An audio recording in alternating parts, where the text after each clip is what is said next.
The maritime sector is vital to Nigeria's economic growth, connecting the nation to global trade networks and fostering commerce. At the forefront of ensuring transparency, efficiency, and fairness in this sector is Nigerian Shippers Council, the nation's port economic regulator.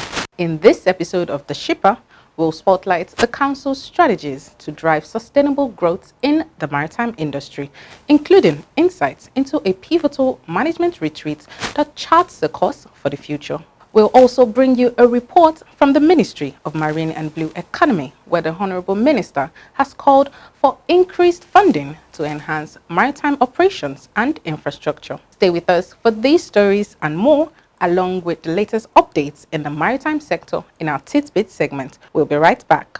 For more than 5 decades, we have empowered and protected the interests of shippers in the nation's maritime industry. Our focus is to facilitate trade, regulate tariffs and rates, as well as handle shippers' complaints on cargo losses, damage and non-delivery. We offer dispute resolution mechanism for shipping and trade disputes between shippers and service providers. We are Nigerian Shippers Council, Nigeria's port economic regulator, your gateway to a thriving maritime sector. Nigerian Shippers Council will meet you at the port of your need. Welcome back to The Shipper, Nigeria's flagship maritime program, proudly brought to you by Nigerian Shippers Council. My name is Abike Ido.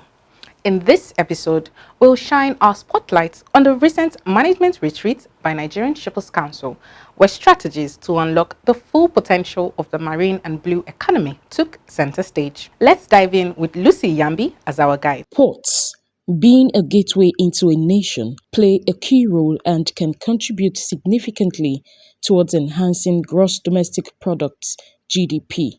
It is against this background that the federal government is giving priority attention to ports, shipping services, and other related matters. Government is also actively supporting policy frameworks that will aid efficiency and competitiveness in the nation's port systems. To this end, Nigerian Shippers Council designed a 5-year strategic plan from 2025 to 2029 during this year's edition of its management retreat. The retreat, with the theme Nigerian Shippers Council in 2030, harnessing the potentials of marine and blue economy through global partnerships and sustainable planning, was organized by the agency's Department of Strategic Planning and Research. This annual retreat is an international move towards efficiency, adaptability, and innovation. The Honorable Minister of Marine and Blue Economy, His Excellency Adegboyega Oyetola, CON, said the maritime sector is a key player in Nigeria's economic growth, serving as a critical link to global trade networks and fostering pathways for the commerce that drives the nation's economy. The minister was represented by Hajia Khatum Ibrahim, Director of Planning, Research and Statistics in the Marine and Blue Economy Ministry. Let us use this retreat as a catalyst for productive discussions, aiming to formulate policies that enhance our shipping operations while nurturing an environment of inclusivity and sustainability for all industry stakeholders. The Honorable Minister opined that Nigerian Shippers Council's commitment is essential for harnessing the vast potential of the nation's maritime resources. Operating as Nigeria's port economic regulator, The Nigeria Shippers Council has been steadfast in reforming its regulatory frameworks to streamline cargo movement across Africa, facilitating intra-African trade within the African Continental Free Trade Area. Noteworthy initiatives such as the anti-corruption campaign at Lagos, research on transportation and logistic issues in international trade, improved stakeholder relationships, and efforts towards implementing International Cargo Tracking Note, ICTN, at Nigerian ports reflect the Council's commitment to progress. Undoubtedly, challenges confront the National Shippers Council. Speaking of the retreat, the Executive Secretary and Chief Executive Officer, Nigerian Shippers Council, Dr. Akuta Pius MON, set the agenda. He tasked his team with a number of assignments. They include strengthening stakeholders' engagement to foster inclusivity and collaboration, promoting transparency and fairness through predictable regulatory policies, enhancing operational efficiency, and working towards preparedness for a seamless transition to Nigerian Ports Economic Regulatory Agency. We embark on a pivotal journey to define the future of the Nigerian Shippers Council as it transitions into the Nigerian Port Economic Regulatory Agency. This retreat marks a critical step in shaping a comprehensive 5-year strategic plan for 2025 to 2029, designed to advance the maritime sector through enhanced efficiency, adaptability, and innovation. Barrister Akuta also highlighted the value of the Port Economic Regulatory Agency Bill and key milestones achieved in the past year. Over the years, the argument has been that 1%, if implemented, will add to the cost of doing business in the sector. We have conducted a cost-benefit analysis, and it has shown clearly that that is not true. Besides, how do you argue with a provision of the law? You cannot pick and choose what provision of a law to implement and what not to implement. This 1% freight fee is embedded in the 1978 Act. The schedule to the law provided that the Nigerian Shippers Council shall collect 1% of the freight stabilization fee. So it is a provision of the law. We cannot argue with the provision of the law. So this year we are focused on ensuring that that provision of the law is also implemented, and more so that it is also in the current law.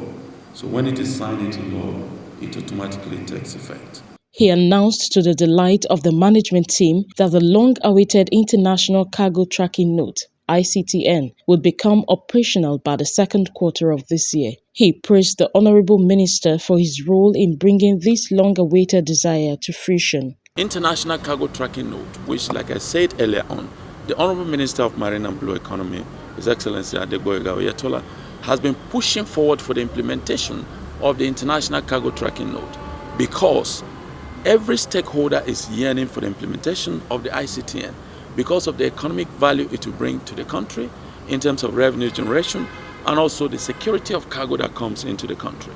So all of these factors, these reasons, necessitate all of the efforts that the minister is doing to ensure the implementation of that International Cargo Tracking Note. Mr. Seun Babalola, a facilitator, spoke on the potential revenue sources for Council when the Nigerian Ports Economic Regulatory Agency Bill, NEPRA, comes into effect. Fundraising through voluntary contributions. And the way to do this is not just to raise funds, it's to fund particular projects. And that's why in this strategic plan, we want it to be costed in such a way that if you show your strategic plan to any investor, they can just pick an item and say, we'll fund this one. So when we are done, we are going to be thinking about how much money is going to come from people who are interested in what you are trying to achieve. That's what we call partners. People who are also interested in what you are trying to achieve. You need to look for them and see how you can get some of those funds. Mr. Rotimi Anifowose, Director, Strategic Planning and Research Department, called on participants to approach all issues tackled at the retreat with an open mind, collaborative spirit, and shared vision of excellence. He gave an assurance that Council is well prepared for the Nigerian Port Economic Regulatory Agency transformation. One of the reasons why we are here is to develop a 5-year strategic plan that will guide us.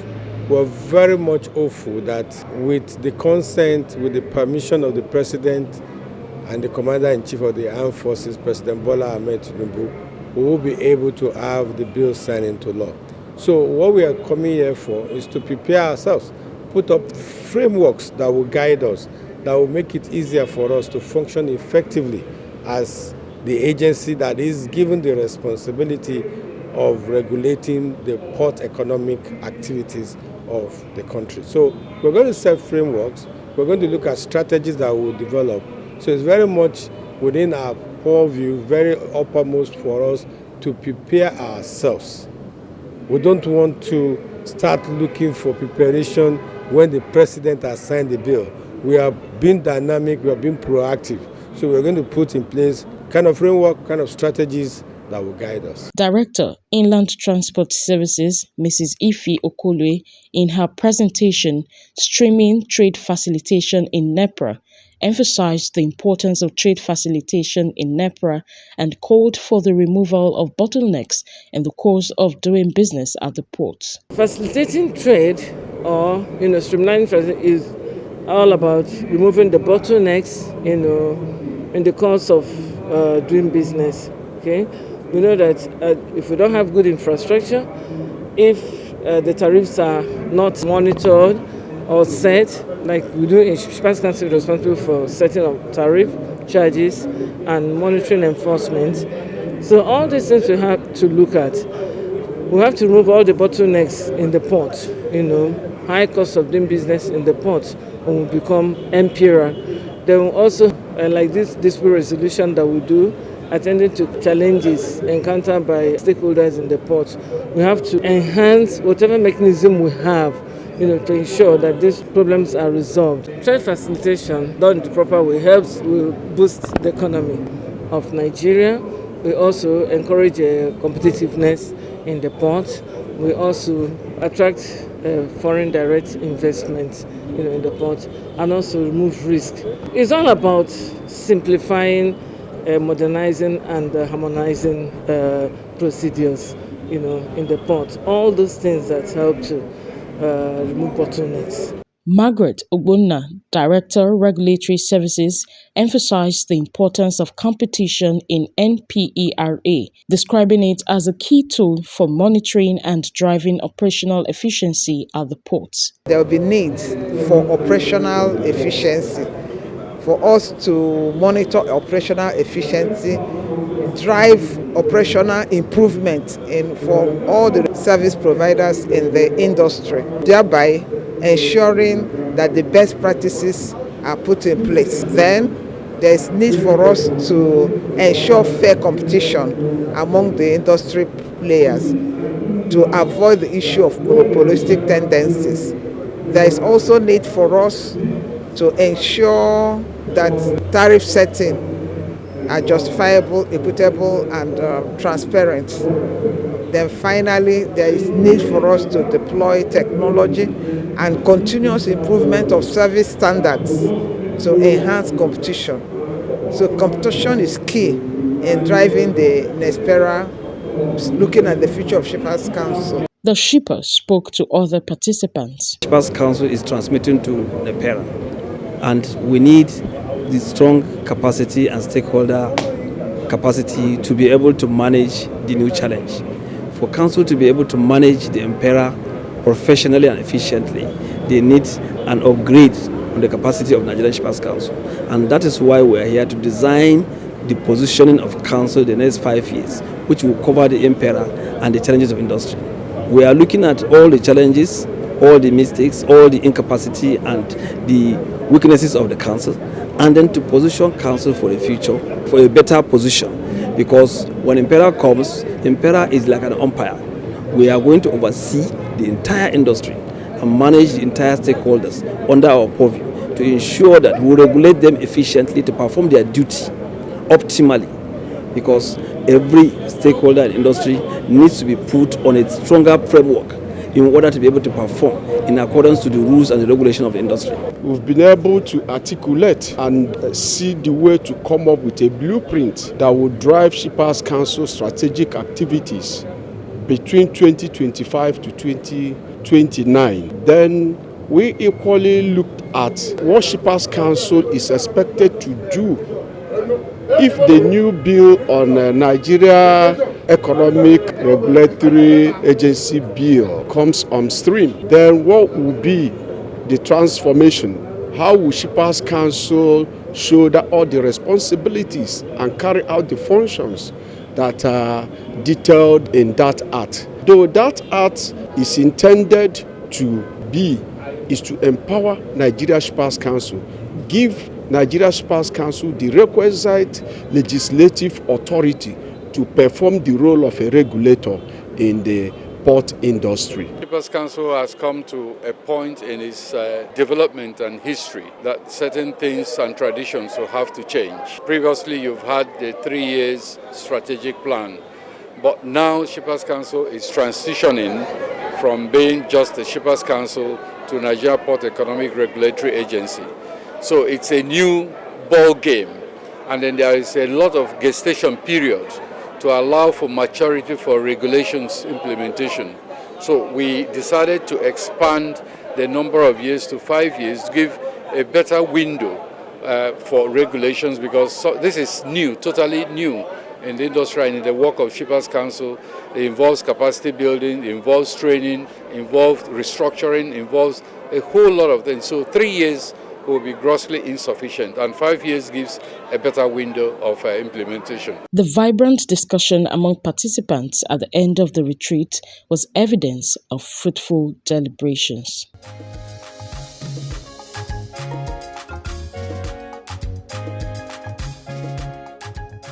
And that was how it went down in Ibadan. Management hunkered down to provide a fresh 5-year working plan. Rest assured, we'll be monitoring and bringing you progress reports. Let's move to the Ministry of Marine and Blue Economy, where the minister is making significant strides to ensure the sector's growth.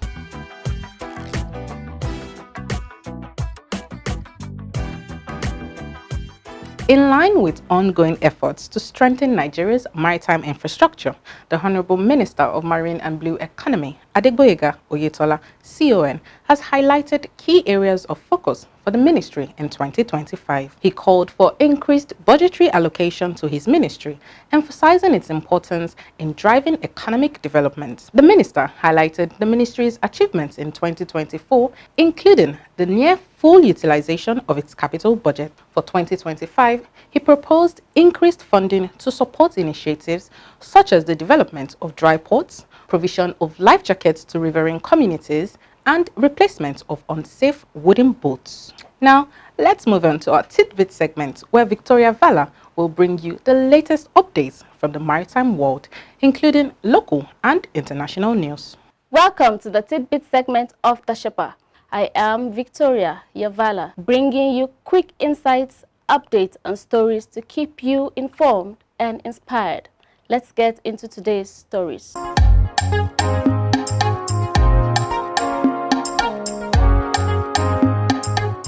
The Funtua Inland Dry Port has flagged off its first container 9 months after its inauguration. This marks a major milestone for Nigerian Shippers Council. Receiving the port's maiden cargo, the Executive Secretary and CEO of Nigerian Shippers Council, Pius Akuta MON, who was represented by the Director, Northwest Zonal Coordinating Office, Karimatu Othman, expressed excitement for the commencement of the commercial activities at the port. What I want to say to the community is make use of it. Like the customs controller said, there is economic value in it. Promote yourselves. Let the other states and neighboring countries know that you are functioning. It is not just for the media to take this story today, but you have to follow it up. Sell your product, the Funtua Dry Port, and let this be a hub for an economic hub. While the managing director of the Funtua Inland Dry Port, Ahmed Ibrahim Dodo, urged traders and businesses to utilize the port, Dr. Umar Mutallab, the chairman of the port, represented by Tijani Nduse, explained that the port has signed a memorandum of understanding with Niger and Chad republics for all their import and export goods to come through the ports. My message to importers, exporters, they are now free to come down here for all their operations. We have all the facilities in place and we are ready to receive whether imports or exports. And we should extend our appreciation to your chief executive for coming here to commission this place. It was a great opportunity for us. He brought all the government. If not, the president was unavoidably absent because he was out of the country. He would have been here to commission it personally. So thank you very much. We promise to make this place a hub for export for both Niger Republic and Chad Republic. With the director, we have been going to market this place in Niger. In Nemina, we have signed memorandum of understanding with them. They promise that all their import and export will come through Funtua. On his part, the controller of the Katsina State Area Command, Nigeria Customs Service, Idris Abba Aji, stated that the equipment at the port are up to standard and will compete with other ports. The equipment, the offices, the edifice on its own is an answer to even the custom because it speaks for itself. Everything is in place. And for this to happen here is a welcome development. I believe the state itself is strategic. The place is also strategic, advantageous to what they have committed themselves into. To stay informed, follow our social media pages at NG Shippers on Facebook, Instagram, YouTube, and X. Let's turn to our complaints register for the week.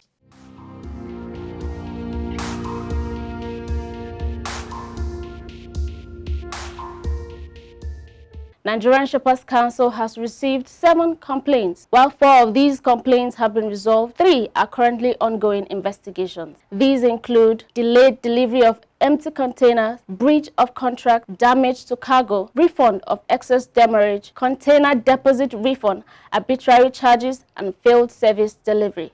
We encourage stakeholders to visit our website at www.shipperscouncil.gov.ng for more information or to lodge their concerns. Let's shift focus to the international maritime sector.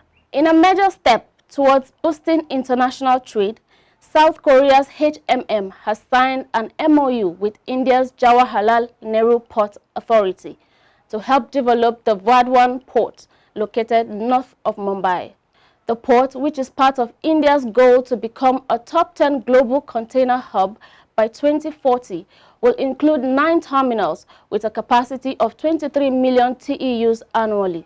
With a depth of 20 meters, it will accommodate large vessels. HMM aims to expand its logistic business through the partnership, which was initiated by Indian Prime Minister Narendra Modi in August last year.